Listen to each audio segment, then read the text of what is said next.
alors ñu ngi leen ko doon wax ci ndorteelu xibaar yi tey jëlee jàngat bi dañ ci ànd ak Abdoulaye Hamidou Anne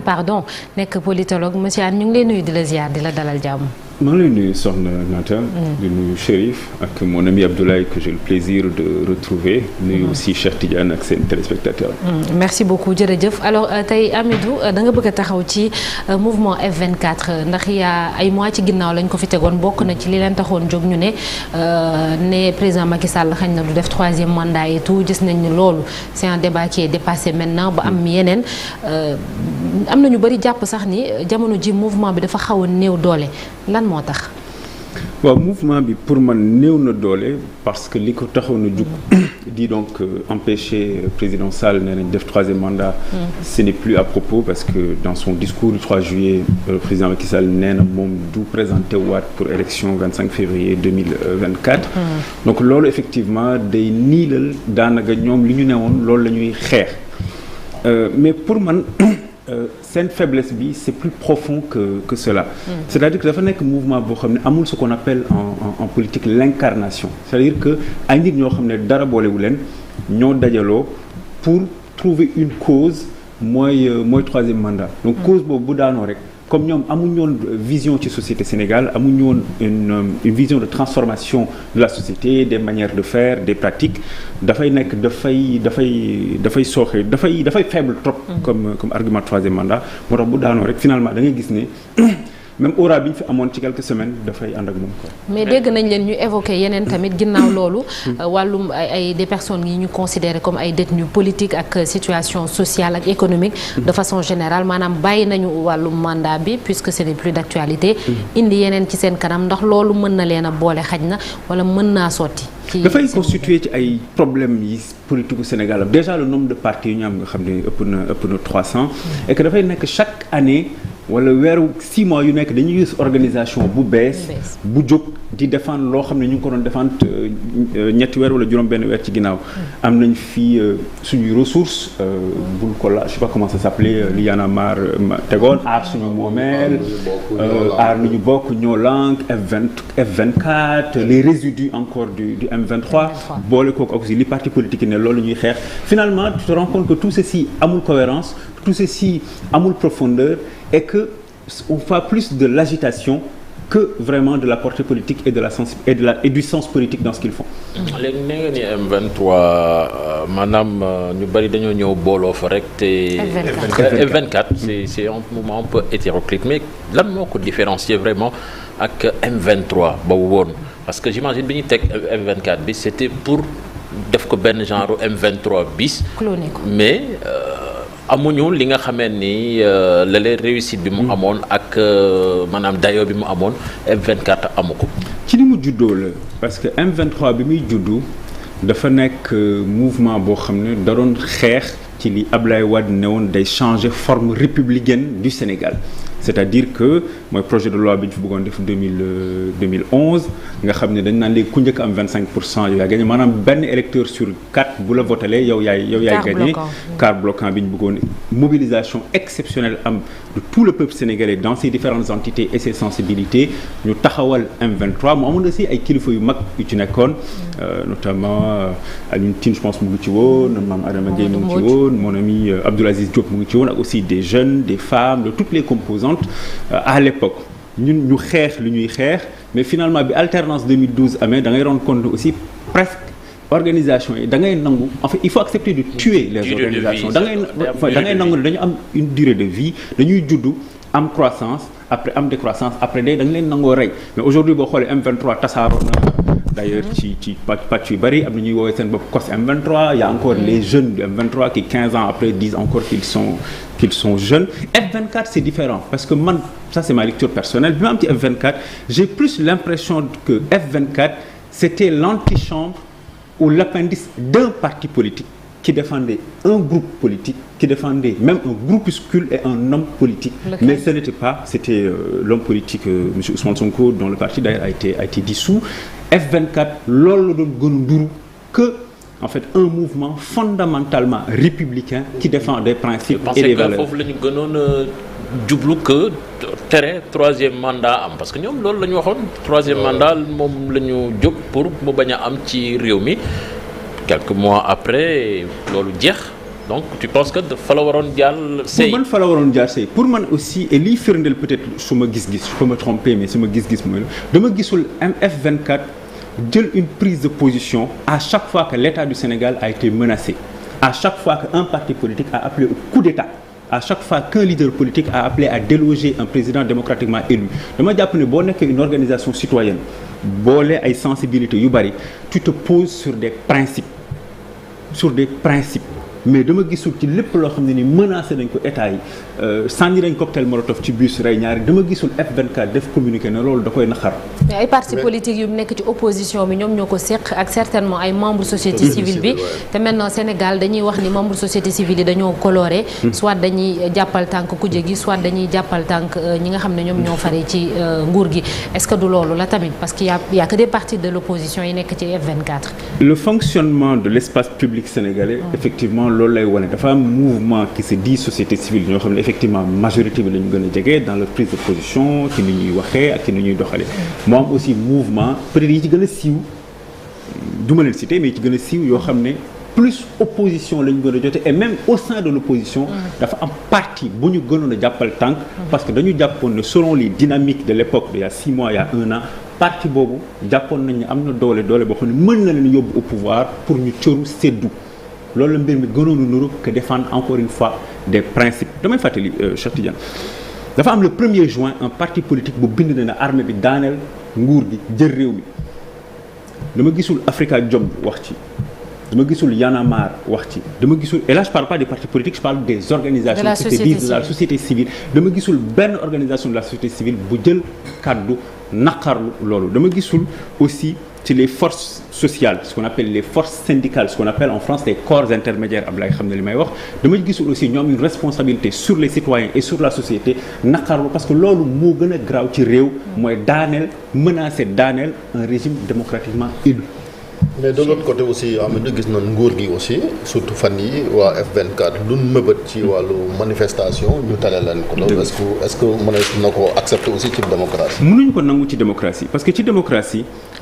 la liberté d'expression elle est sacrée par notre constitution et un régime un président de la République qui prête serment un régime qui gouverne a le devoir de sacraliser la défense des libertés publiques, des libertés individuelles et des libertés et surtout de la liberté d'expression et de la liberté de manifestation consacrée par la Constitution du Sénégal. Donc ci suma jàngatu bopp autoriser une marche doit être la règle. Interdire une marche doit être une exception. Après nag pour nuancer li may wax parce que les choses sont quand même très complexes. Les préfets yi nga xam ne souvent parfois ñu interdire marche ñoo bokk école bi ñu jàngee gënuñu leen bëgg réew mi gënuñu leen xamul il peut arriver que peut-être l'autorité administrative ou la police ait des informations yoo xam ne man ak yéen duñ ko am parce que nous sommes le grand public et si les risques de troubles à l'ordre public sont réels les risques d'infiltration notamment avec le contexte sénégalais bi ñu traverse ak le contexte régional bu ci amee xëy na ñu mën a interdire marche et il faut aussi qu'on arrête il faut que lay terminer ci question bi il faut aussi qu'on arrête la démagogie. J'ai dit à un homme politique récemment ma ne ko boo jëloon réew mi di nga am jafe-jafe parce que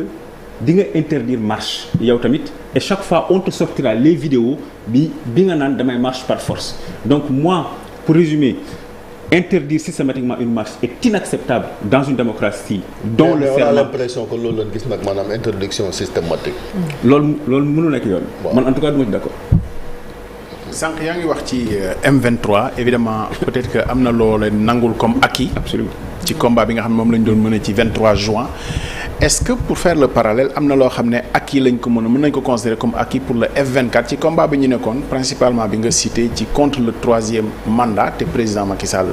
discours du 3 juillet ne defu ko est-ce que dañ leen koy considérer comme acquis pour avoir porté ce combat qui dépassait quand même il faut l'avouer le cadre de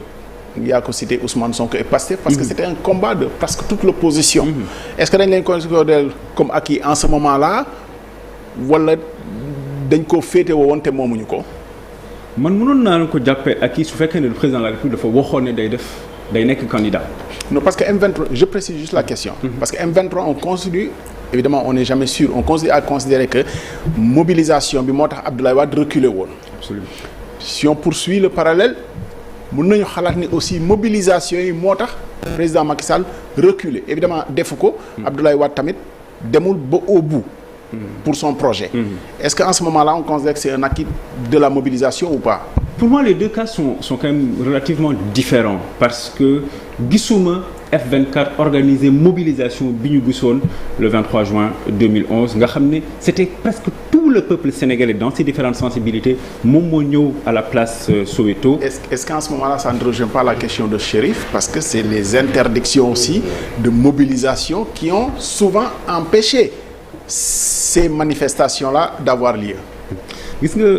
Abdoulaye, on se connaît un peu et xam nga l'importance que je donne au fond, au discours dans la politique, aux propositions et à la vision dans l'expression politique. Et politique du rek parti politique yi, les organisations de la société civile yi nga xam ne dañuy yëngu ci démocratie, ci liberté, dañ ci am solo. Dans le M23, il y avait d'abord un fond. Il y avait des intellectuels, il y avait des penseurs, il y avait des gens respectés et estimés qui ont toujours été contre la violence. Dama lay fàttali bi ñu ne Abdoulaye Wade retiré de son projet le 23 juin les jeunes plus dynamiques plus fougueux dañu ne dañuy continuer palais. Il y avait mon ami Fadel Barro, il y avait d'autres qui ont dit non du ci daal ñun notre combat était pour le retrait de ce projet de loi. Il a été retiré, le combat s'arrête aujourd'hui, on continue nos actions sur différentes formes. Ce qui est différent du F24, c'est que je n'ai jamais entendu autant de propos anti-républicains dans ce pays, notamment de la part du F24. J'ai même vu une ancienne première ministre remettre en cause un attentat. Waaw dama gis koo xam ne premier ministre la woon di wax ne attentat bi fi amoon à Yaraax mën na nekk complot. C'est qu'en fait bu ñu demee ba toll foofu réew moom dafa feebar. Donc et là pour revenir maintenant à ta question initiale bi ngay wax ne man jàppuma ne le président Macky Sall F24 da ko pousse ba mu renoncer jàpp man li ma jàpp sama xel mu rafet laa ci demee mooy bindoon na ci téere ne du nekk candidat mosul wax ne day nekk candidat ñëw na bi mu ne du ma candidat ñëw na waxoon naa ne du ma nekk candidat nekkuma candidat pour man wax ci jeex na. pourtant moom ci ay interview bu mu defoon je pense ak Assane Gueye mi ngi ko doon junj naan ay organisation xam ne dañoo jóg naan dañ may teg pression pour ma bañ a nekk candidat di leen xaw a néewal doole. voilà. loolu après ci dialogue bi la mais bon c'est presque la continuité hein mais bon on se dit que tamit quelque part bàyyi woon na leen xel. Oui mais bien sûr une organisation où il y a plus d'une centaine de partis politiques je pense que à part opposition bi à part le parti du juge Dème presque ñëpp ci bokkoon des anciens premiers ministres des anciens ministres des mouvements yu mel ni Y'en a marre ak ki koy coordonné je pense c'est le professeur Mbodj bon mouvement da ngeen di bàyyi xel et aussi c'est très important que dans une démocratie que organisation yi di yëngatu di am ay causes yu ñuy défendre et ça prouve encore une fois que Sénégal malgré ce qu'on dit Sénégal du dictature et que organisation yooyu c'est normal que ñu yëngu li ñuy laaj nag par contre et ça c'est essentiel dans une démocratie que organisation bu bëgg a def une manifestation pacifique et que les garanties sous les conditions les garanties sont données et que effectivement ñu bàyyi leen ñu marche. léegi F24 bu fekkente yaa ngi doon wax sànq ni xëy na dafa am yenn parti yoo xam ne dañuy am yenn organisation yu am durée de vie est-ce qu'il serait pas mieux ñu réinventer wu ndax 2024 ñu ngi dem ci benn élection dinañ am nguur gu bees dinañ am certainement ay doxalin yu bees donc bu fekkente ni intérêt réew moo leen tax a jóg dinañ am yeneen yu ñu war a mën a xeex donc est-ce que c'est obligé que mu disparaître ndax waruñoo réinventer wu rek xoolaat xañ na yeneen mbir yu ñu war a xeex parce que du ñàkk. C'est une option effectivement réew mi pour man y a trop de politique politicienne et que parti politique déjà bari goo xam ne organisation citoyenne si bu ñu leen bëggee rejoindre ci affaire fichier électoral affaire transparence affaire ministre de l'intérieur pour man en fait day xaw a doy dil seen action. Il y a des questions essentielles la question des libertés mais philosophiquement quoi pas des questions des libertés la question des talibés. C'est une honte nationale qu'il y ait près de 100 000 enfants dans la rue et que ñu leen romb et qu'ils soient presque le décor urbain de Dakar. C'est inacceptable. La question des droits des femmes. dañ fi quand même dóor député à l'Assemblée nationale je n'ai pas vu le F24 s'insurger contre cela. Oui, mais de toute façon l'opposition enfin même pas l'opposition la majorité même de manière générale même la majorité ñu doon défendre loolu c'est plutôt des en fait ils avaient une orientation plutôt politicienne dañ dóor suñu camarade mais c'est pas le ministre de l'Intérieur le garde des Sceaux qui était là-bas ce jour-là n'a même pas presque pipé mot sur c'est quelque chose qui était extrêmement grave et qui a été montré sur toutes les télés du monde. Donc je parlais des talibés, je parlais des droits des femmes, des droits des femmes, les droits des retraités, la petite enfance, l'école républicaine, on en parlait tout à l'heure avec Abdoulaye, qui est dans un état catastrophique. Pour moi, ce sont des questions qui concernent plus le quotidien des Sénégalais que la question du politique. yooyu ñoo ëpp solo. mais yaa ngi naan Sénégal du dictature gis nañ Macky Sall dem ci tribune des Nations Unies waxaat fa bay tàggoog di jéem a kañ démocratie mais leen gis moom ses relations avec l'opposition quand même relation yu tendu la ba daanaka du leen may dara gisoon nañ sax mu dem fa la ca conseil des ministres ca Kaffrine naan dina réduire opposition à sa plus simple expression te dans la pratique mu wen loolu lay jëfee ba daanaka foofu opposant jóg wala même liberté yi ngay wax noonu mu jëm leen ko xañ ba du leen may sax ñu mën a wër réew mi ngir ñoom jaay seen programme. Moi j'essaie d'être factuel. Dans une démocratie il n'y a pas d'élection déjà libre et transparent. Il n'y a pas d'élection. Et dans une démocratie opposition du ëpp député majorité au Parlement te Sénégal loolu moo fi am. Dans une démocratie loolu moo tax. peuple bay choisir. Dans une dictature pardon excuse-moi. Dans une dictature il n'y a pas d'élection déjà excuse-moi chérie. Dans une dictature il n'y a pas d'élection. Dans une dictature opposition du ëpp majorité député au Parlement. Dans une dictature l'opposition ne gagne pas de près de 100 000 voix de la majorité. Dans une dictature le frère du président de la République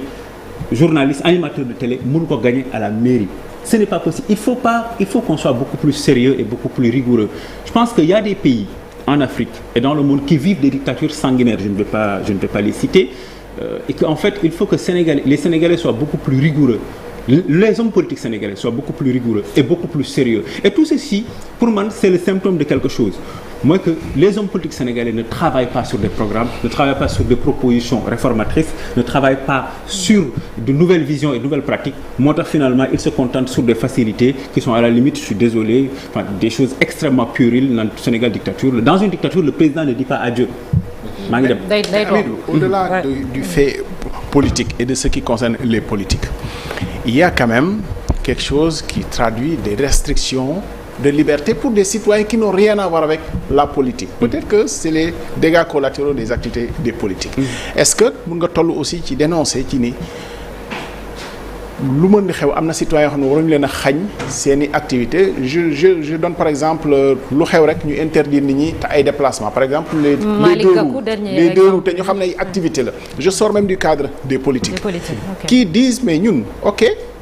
xam nañ ni problème d'insécurité am na mais quand même on n'est pas tous à loger dans le même panier parce que dañuy liggéey te bu ñu liggéeywul xañ nañ ñu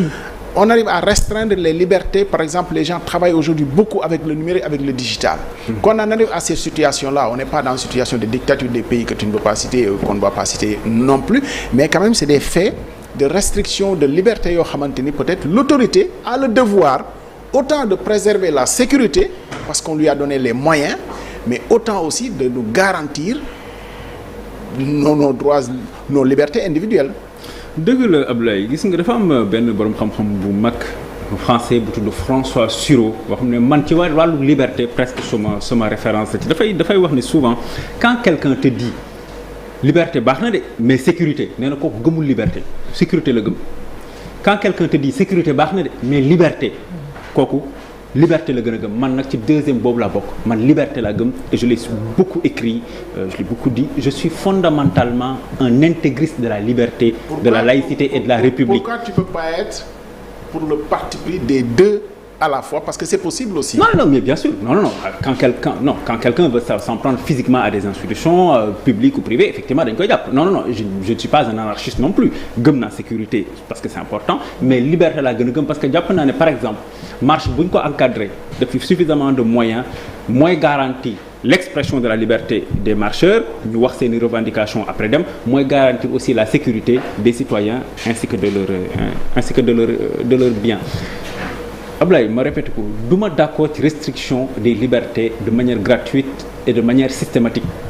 je parle de principe toujours du ma d'accord tamit ne ñu ne réew tout homme politique bu ne la su ma jëlee réew du ma interdire marche c'est un démagogue waxul dëgg parce que am na fu réew di toll am na fu situation di toll dinañ interdire une ou deux mais rien que pour laisser l'activité économique fekkoon dañuy marche tey jii tous les jours bu du TFM yéen du ngeen liggéey. Pour moi, c'est juste trouver le bon équilibre entre la garantie de l'expression des libertés, mais aussi la préservation de la paisibilité des citoyens. Pour revenir au mouvement F24, ndax jàppoo ni organisation société civile yi gagnerait plus bu ñuy def seen genre mbootaay plateforme yi ñu génn ci parti politique yi voilà. jàpp naa ne loolu mun na am solo parce que les organisations société civile ak les syndicats comme ce sont des structures yoo xam ne maanaam affilié wu ci parti politique. effectivement mun nañu booloo mener activité et puis elles rendront même les activités peut-être moins suspectes. et plus crédibles. et puis aussi activité maanaam malheureusement société civile lañu jaxasoo trop ak parti politique yi gis naa fi sax un leader société civile bu mag buy wax ne bu procès amee ci telle affaire guerre civile day am Sénégal kooku mënatul am crédibilité ci biir réew mi de mon point de vue man personnel. mais suñu xool par exemple pour en revenir F24 comme ni ko naata waxee Ablaye sànq mi ngi wax ni que peut-être que li njiitu réew mi renoncer troisième mandat mën nañ ko boole seeni bilan mais aussi am na beneen muy dialogue du peuple bi ñu fi organisé woon est-ce que ça c'est pas le plus grand échec du F24 parce que li mu jur ci ay conséquences tey jii peut-être que mën nañu wax sax Ousmane Sonko sax peut-être que loolu mën na ci bokk ba mënul tey jii bokk pour le moment ci élection présidentielle yi. waaw xam nga parce que souvent li tax yenn société civile bu ñu defee action du dox trop nit ñi du leen wuyu si parce que les Sénégalais xam nañ ne ils vivent dans une démocratie et que seen carte dafa am valeur et que bu ñu la votelee à 18h bu ñuy compter yow di nga maanaam leur voix a du sens et que dans un pays comme ça nit ñi souvent boo leen di woo ci yenn manifestation yenn marches yi systématique duñ la wuyu boo leen di woo ci yenn xeex yi duñ la wuyu parce que xam nañ ne ils peuvent voter ba rendre un pouvoir minoritaire à l'Assemblée nationale. mais ñoom wootewuñ ci marche mais ils ont appelé à un dialogue ñu def seen dialogue bopp dialogue du peuple au même moment dialogue national mi ngi doon am à côté et après c'est ça qui conditionne actuellement la vie politique. waaw xam nga dialogue du peuple pour man j'avais vu cette initiative pour man ils ont le droit d'organiser seen dialogue du peuple bu ñu neexee bu woo ci ñi leen neex ñi nga xam ne mais en fait c'est une liberté de dire que man président de la République woote na dialogue dew ma pour moi c'est une liberté de dire que man dew ma comme de dire que damay dem xam lan moo dul liberté man dew ma mais yow doo dem man dew ma mais yow boo demee jaam nga traître nga bay saaga nit di ko xas di wax ci moom yoo xam ne nii rafetul tegginuwul bon xam naa li ngay wax mais yooyu c'est des choses internes à des partis yoo xam ne man boo xam ne amatul man loolu bëgguma ci xam nga sànq yaa ngi wax ni que à un moment donné ñoom dañoo jël combat Ousmane Sonko le combat d'un homme politique mais est-ce que newul ñoom ci côté boobu porté wuñ ko préjudice quelque part biñ ko nu mu tuddati encouragé wu pour mu dem non mais il y a des partis du dialogue national il y a des partis du F24 qui sont partis au dialogue Khalifa Sall et son parti ils sont membres du F24 donc ñoom dem nañu dialoguer pour man aussi c'est en interne chacun en fait moi comme je le répète je suis un intégriste de la liberté man que chacun ils sont partis dans les deux dialogues ils sont partis dans les deux dialogues pour man bon chacun fait ce qu'il veut si il respecte la République la démocratie la liberté et la laïcité après na nga def lu neex. Chérif oui parce que yow des fois dañ lay lire toutes les semaines journal Le Quotidien gis nañ sax yaa préfacé livre Madiambal bi ci Macky Sall derrière le masque def naa noonu la lire non bëri bu njëkk ba ci Adji Sarr voilà loolu sax voilà ba tax na sax nit ñi jàpp ne yow da ngaa far waaw nit ñi bu leen neexee man encore une fois man mën naa jàppale nit ki dafa far nit bu jàppale dama far ça en fait ça ne me dérange pas les critiques sont normales parce que man damay bind chaque semaine effectivement di critiquer des hommes politiques di critiquer des manières de faire di critiquer des hommes politiques et des fonctionnements de la majorité et de l'opposition di critiquer aussi une partie de la société civile et même des hommes politiques étrangers donc que ñu critiquer ma c'est tout à fait normal du yem ci critique rek dañ lay saaga xas la diffamer la accuser la dañ la jox xaalis bon yooyu ça ne me non je finis parce que c'est important on ne m'intimide pas parce que Pikine laa jógee. waaw si ñun waaw Pikine ku ragal du ko politiser bu loolu aussi parce que binoon ngeen fi lii bu yéen ak ñoom xaritu àllaay bi ñoom buggaan politiser bu nga tudde woon ngeen tudde woon ba ci jeunes yi surtout parlant des jeunes est-ce que ak élection présidentielle yi engagement des jeunes jàpp ngeen ni téere bi am na impact ba gone yi quand même di def politique mais dans le vrai sens bien sûr. waaw am na solo bi ñu koy bindee effectivement yaakaaruñ ci woon ne succès bi dina ci am te dama leen raconter benn préciser quand même à l'époque ils étaient très jeunes. ils ont eu le temps de vieillir mais ils étaient. on a eu le temps depuis de vieillir dafa am benn vidéo bu ma suma xarit Felwine Sarr yónnee benn femme bu bokk Pastef nekk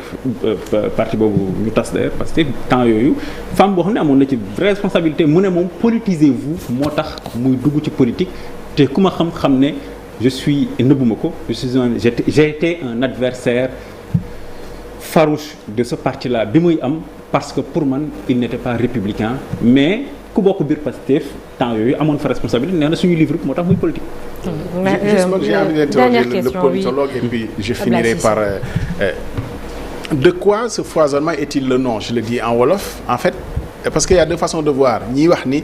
vitalité démocratique moo waral mouvement yi wala parti politique yu bëri am dañ koy faral di wax. parce que démocratie moo am moo tax parti yu bëri am. mouvement citoyen yi aussi est-ce que dañ koy jàppee ni foisonnement démocratique moo tax mouvement citoyen yu bëri am.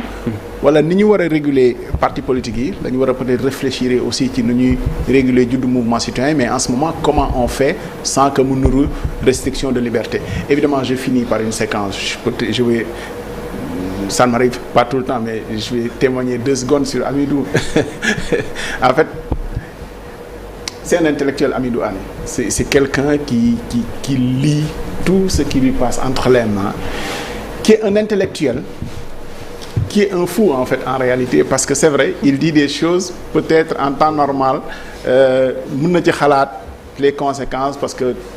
je le sais c'est un ami je sais qu'il a été brimé peut-être insulté même menacé mais il n'a jamais dévié de son chemin. On n'est pas tout le temps d'accord hein, même en coulisses je pense qu'on a fait des débats sur l'éducation mais au moins qu'on arrive à le faire de façon très civilisée et société bi loolu la waroon maintenant après ça ma question Hamidou ne rebondis pas sur la séquence témoignage on passe. Bon, pour moi rapidement d'abord sur le foisonnement des partis politiques il faut juste appliquer les lois parce qu'il y a des lois qui existent. Deuxièmement pour man sant yàlla Sénégal tollu foofu am na réew yoo xam ne créer fa parti politique mën na la yóbbu morgue wala kaso. Et puis la sélection naturelle se fera. Merci beaucoup. Merci Hamidou Hané politologue jërëjëf.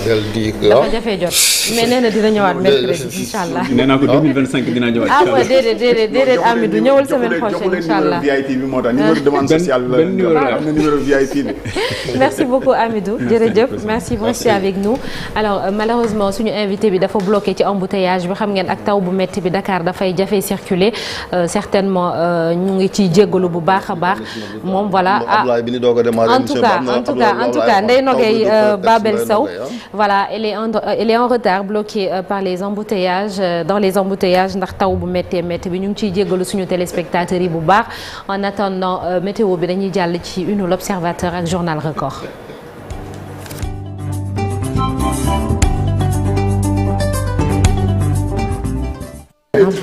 ñu dem Ablaye Cissé ci l'Observateur.